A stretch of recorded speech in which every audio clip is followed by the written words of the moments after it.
What happens when you kick out a customer, only to realize he's your boss? This manager learned the hard way.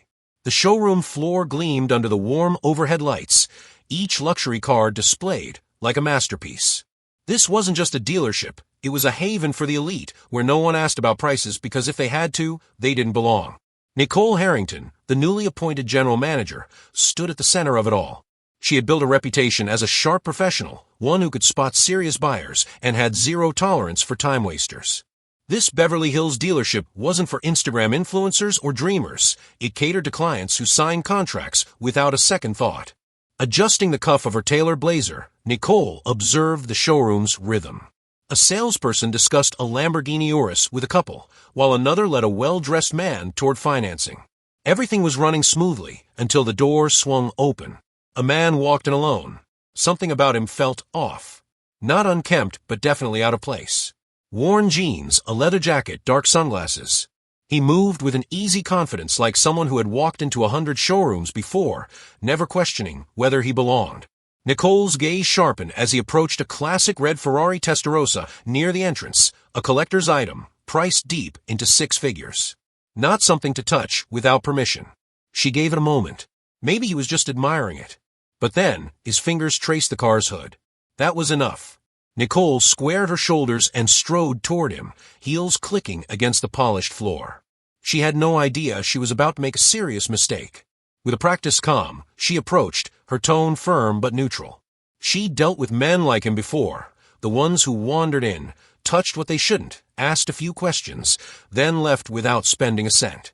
The man, seemingly unaware of her presence, ran his hand over the Ferrari's sleek lines, lingering on the emblem. His exhale carried something close to nostalgia.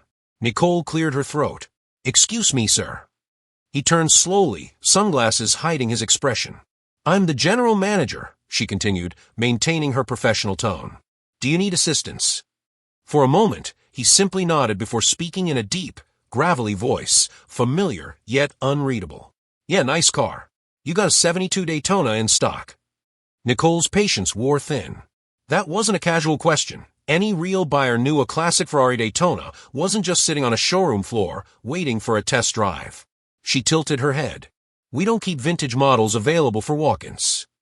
He shrugged, unfazed. "Ah well, thought I'd ask." She'd seen this before, someone inquiring about something rare, then launching into a speech about their wealth, their connections, how they could get a better deal elsewhere. She forced a polite smile.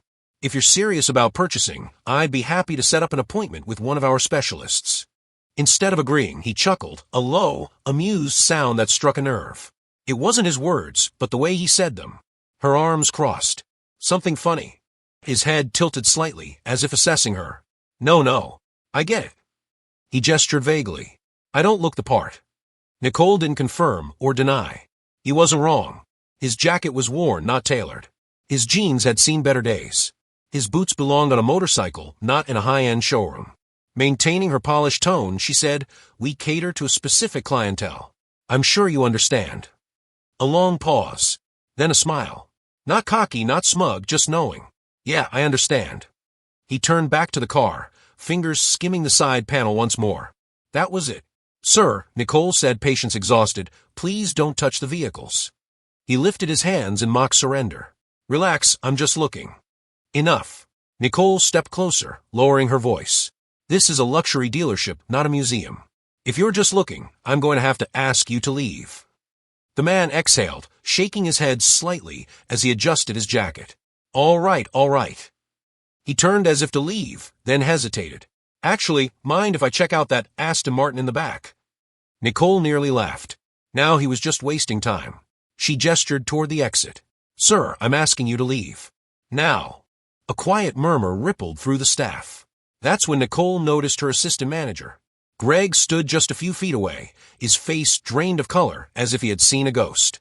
The receptionist had her hand over her mouth, eyes wide with shock. Something was wrong. Before Nicole could process it, a deep voice echoed across the showroom. "Mr. Stallone, I sincerely apologize for the delay." Her stomach dropped. Slowly, she turned, dreading what she was about to witness. The regional director, Robert Tanner, strode across the room, arms open in a welcoming gesture. And in that instant, everything clicked into place. The man she had just thrown out wasn't some random nobody.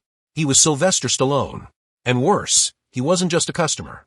He was the new owner. A heavy silence settled over the room. Nicole's heart pounded violently against her ribs as she tried to process the disaster unfolding before her. Sylvester Stallone. The Sylvester Stallone. And she had just treated him like a trespasser. Her mouth went dry. Tanner, still grinning a little too wide, clapped Stallone on the back, his enthusiasm almost desperate. "We're absolutely honored to have you here, sir. I sincerely regret any mix-up." Nicole wanted to vanish.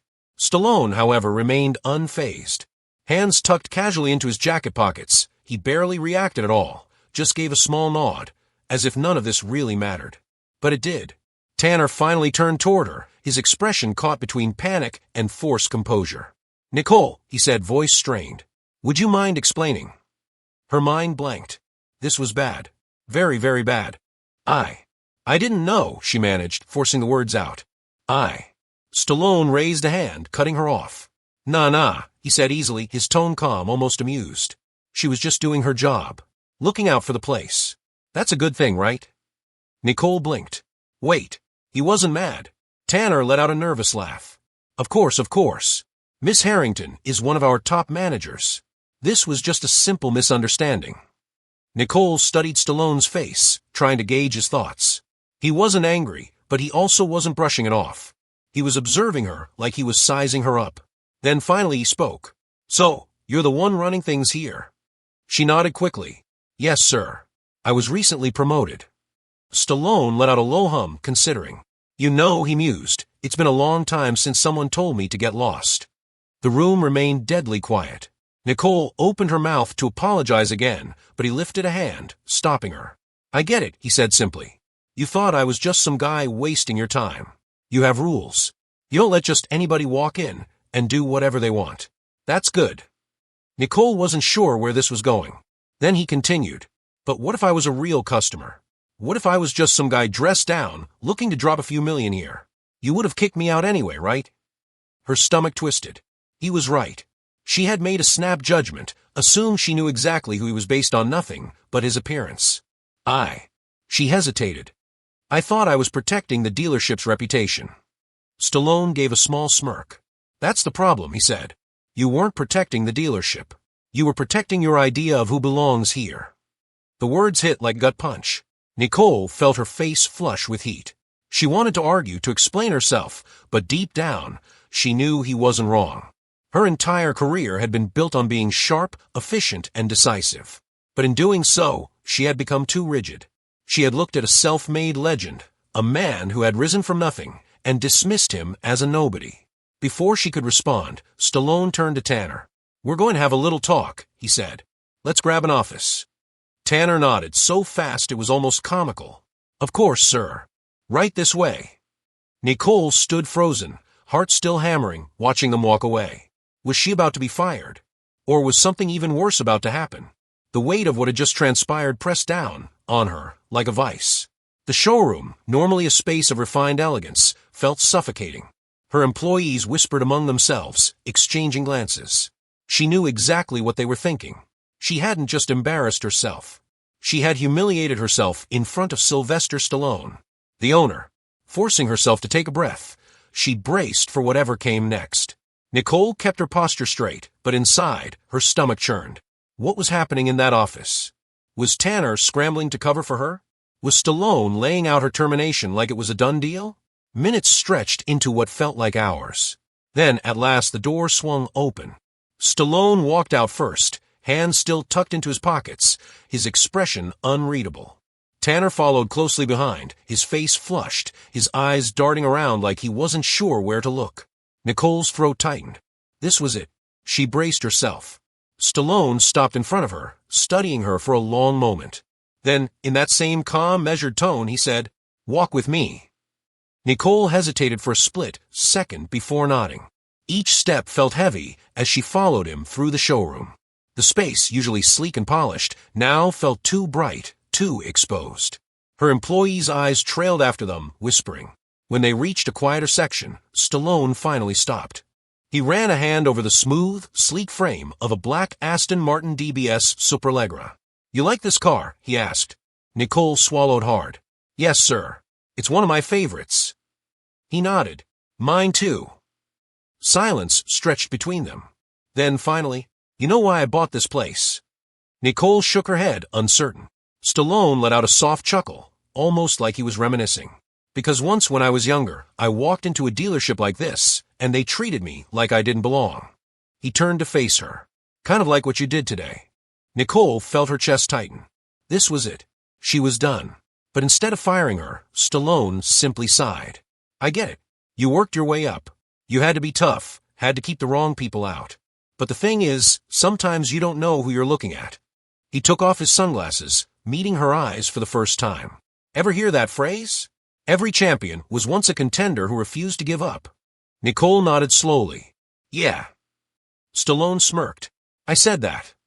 A rush of embarrassment washed over her, followed by something else. Respect. Not for herself. For him. He slipped his sunglasses back on. You're good at your job. Then, after a pause. But being good at your job isn't just about knowing cars. It's about knowing people.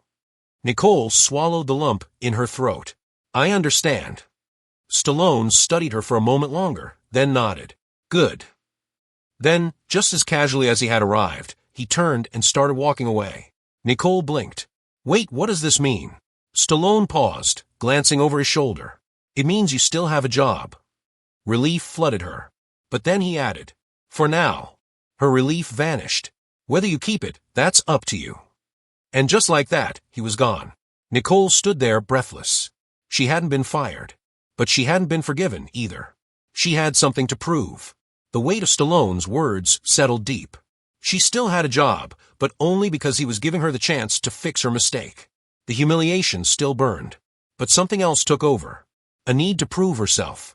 Not just to him. Not just to her employees. But to herself. She had spent years perfecting her craft. She knew cars inside and out. She knew the numbers, the sales tactics, the psychology of high-end clients. But today, she had learned something she had never considered before. She didn't know people as well as she thought. And that had to change. Over the next few days, Nicole made small but deliberate changes. She started watching people differently. When an older man in a faded polo shirt walked in, she didn't assume he was wasting her time. She had an actual conversation with him.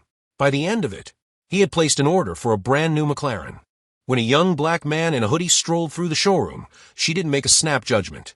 She treated him like any other customer. Turned out, he was a record producer, and he was buying his third Ferrari. Every day, she saw a reflection of her past mistake. And every day, she corrected it. But one question still lingered in her mind. Would Stallone ever come back? She didn't expect him to. After all, he was a busy man. He owned the dealership now. But he had dozens of other businesses. Movie projects. Brand deals. So when 2 weeks later, he walked through the doors again, Nicole's entire body went rigid. This was it. Had she done enough? Had she proven herself? Or was this the day she'd finally be let go? She watched as he strolled through the showroom, his gaze sweeping over the cars with the same calm, unbothered energy. Then, without warning, he turned to her. You've been working on it. Nicole stood tall. Yes, sir. Stallone nodded, studying her as if assessing her. Then, for the first time since they had met, he gave a small, satisfied grin. Good. He gestured toward a Bugatti Chiron sitting in the corner. Now let's talk about my car. Nicole exhaled. She wasn't fired. She had earned her place. And this time, she wasn't about to mess it up. The sale went through flawlessly. Nicole handled it personally. She treated Stallone not as a celebrity, not as a billionaire, but as a customer. A valued one. When the paperwork was done, Stallone leaned back in the plush leather chair of her office, arms crossed, watching her with that same quiet intensity. You did good. Nicole felt a wave of relief wash over her. But she didn't just feel relieved. She felt different, more aware, more in control. Stallone stood, adjusting his jacket. One last thing. Nicole straightened. Yes, sir. He tilted his head slightly. What did you learn? She didn't hesitate. That I was running this place like a gatekeeper instead of a leader. Stallone's expression didn't change, but something shifted in his eyes. He pressed. She took a breath. And that success isn't just about knowing the product. It's about knowing people. A pause. Then, Stallone gave a small nod of approval. Now you're getting it. With that, he turned toward the door. Nicole watched as he walked through the showroom. Employees nodded respectfully. This time, he wasn't just the owner in disguise. And she? She wasn't just the manager who had made a mistake. She had been tested. She had learned. And that was worth more than any sale. Judgment is easy. Understanding is harder. Before you judge someone based on appearance, status, or assumptions, ask yourself, what if you're wrong? Because one day, you might find out the hard way.